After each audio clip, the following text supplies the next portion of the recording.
ચાલો મિત્રો, આજે આપણે બનાવીએ રીંગણાનો ઓળો। આ છે ટમેટા, છે કોથમરી, છે લીલી ડુંગળી,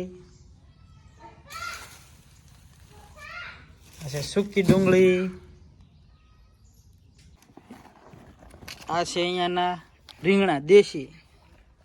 તો દેશી રીંગણા આની ઉપર આપણે શેકશું અને પછી આપણે બનાવશું મસ્ત મજાનો ઓળો અને પછી એની સાથે આપણે રોટલા, બરાબર?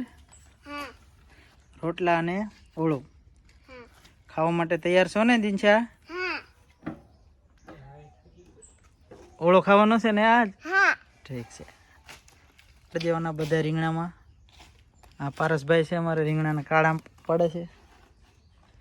ફાઇનલી તૈયાર થઈ ગયા છે રીંગણા શેકવા માટે।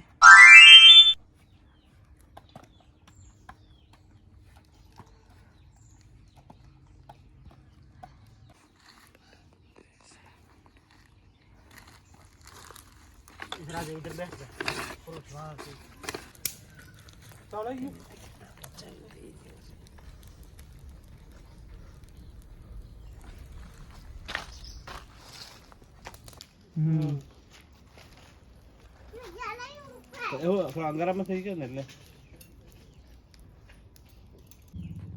इतना से वो एक रिंगना के लिए सारी माथाकूट हो रही है। ना पड़े से शेकावानी, बाकी बे डिश भराई गई है રીંગણાની શેકે। હવે દુખ નથી ને?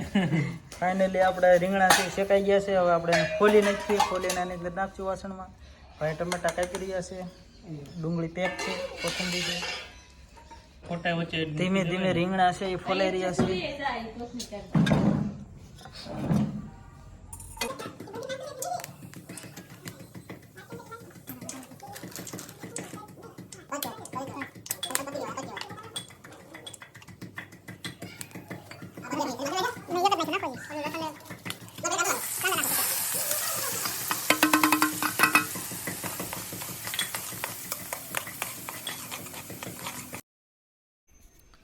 તો ફાઇનલી છે રીંગણાનો ઓળો કમ્પ્લીટ થઈ ગયો છે, ખાવા માટે રેડી છે।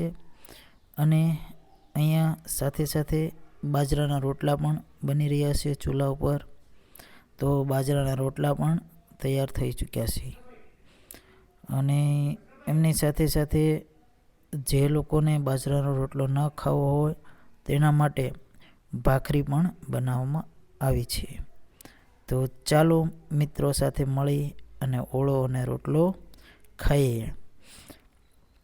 સાથે સાથે મસાલા સાસ પણ બનાવવામાં આવી છે, જોઈ શકો છો તમે ડીશમાં થોડું સલાડ, પાપડ અને ઓળો અને રોટલો। તો ચાલો એન્જોય કરીએ, તમે પણ એન્જોય